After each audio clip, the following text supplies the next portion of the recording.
Paano mo nasabi? You tell me, hindi ako marunong gumupit ng bata. Alam mo kaibigan, sa mundo ng barbering, wala kang choice o pagpipilian. Bata, matanda, may ngipin o wala, kailangan mong gupitan dahil customer yan. Kapag ang bata ay malikot, kailangan mong tiyagaan. Hindi po pwedeng tanggihan mo siya dahil customer yan eh. Mahirap pero kailangan mong tiyagaan o gampanan bilang barbero. Dahil sa mundo ng barbering, hindi ito basta-basta trabaho, kundi profesyon.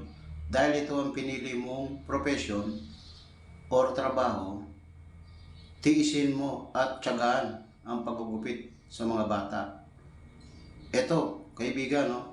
Yung sinasabi mong hindi marunong sa bata, ito na ang resulta. Medyo malikot, pero mabait. Panoorin mo para malaman mo. Thanks for watching. Follow for more. Salamat sa comment.